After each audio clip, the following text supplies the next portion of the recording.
I'm very firm on this particular thing because gossip always, always, always leads to division.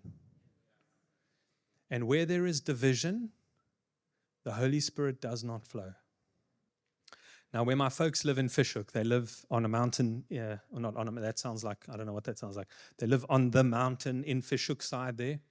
There's been a lot of fires recently, like fairly recent. Last year, there were some fires that like really, really got close to their house, like the house next door and that sort of thing, were burned up. And I'm always amazed at these fires, which happen here as well. I mean, we've seen a few fires here as well. What you notice when they get to the bottom of it, because somehow, I don't know, these people must be geniuses, but somehow they can often track where things started and what started it. And very often, not always, but it's a match or a cigarette or a piece of glass. Usually those are the culprits, that the glass that was broken just reflects sun at the whatever, or the cigarette that was just carelessly thrown out. I'm amazed at how something so small can do millions of rands worth of damage, sometimes cost literal human lives. But they get helicopters and they get fire trucks and they stop traffic and they get water and someone's memories, every memory they have in their home is burnt to the ground. Why? It's insane. But you know what that's like? That's like gossip. I want to be clear on this.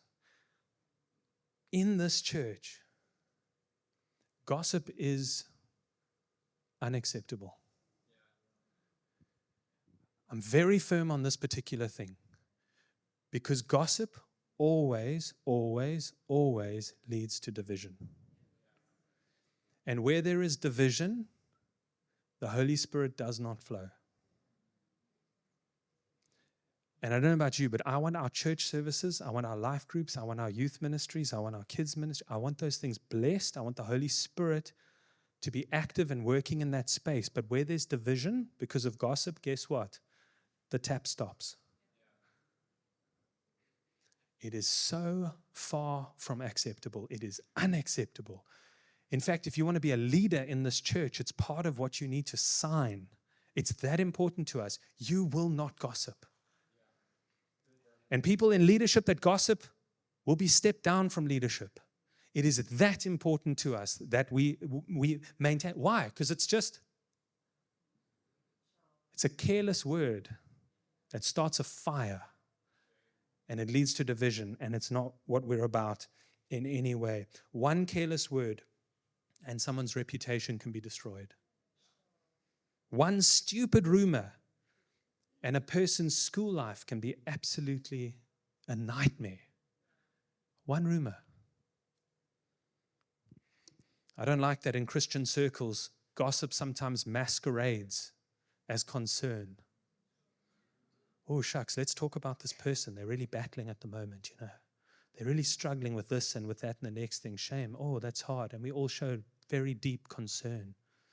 No, we're just gossiping. That's all we're doing. Let's call it what it is. Even worse.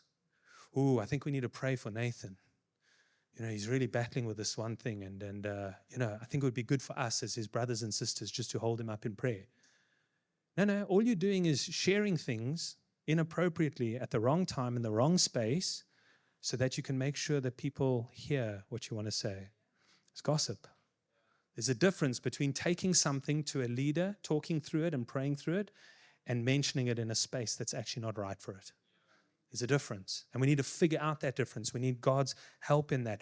It says this in Proverbs 18:8. Rumors are dainty morsels that sink deep into one's heart. What's a dainty morsel? Anyone here eat oysters?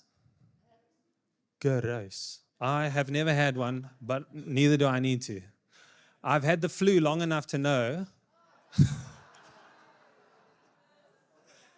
Okay. So,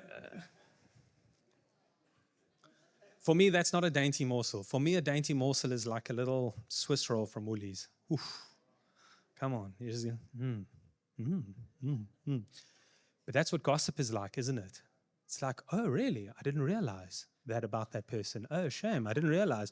But it's like, I just want to hear a little bit more. I just want to taste a little bit more. There's something about it that just entices us. Why? Because it's something bad about someone and not something bad about us.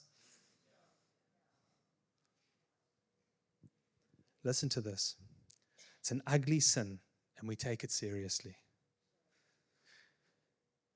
Gossip dies when it hits a wise person's ears. I don't know who said this. It's on the internet, so it must be true. It's a quote by Anonymous, but it is true.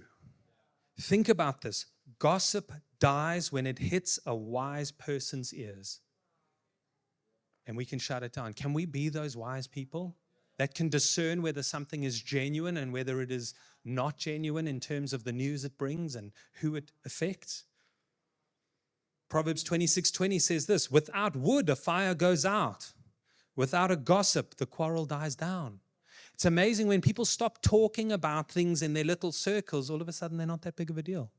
But as long as they get spoken about in circles and circles and circles and circles, guess what? It never goes away. It's like I think the fire's out. Nope, we're going to get in a circle and throw another log on the fire. No. Let's take this wisdom. Without wood, a fire goes out. Without a gossip, the quarrel dies down. Wise words build up. Foolish words destroy like fire and poison.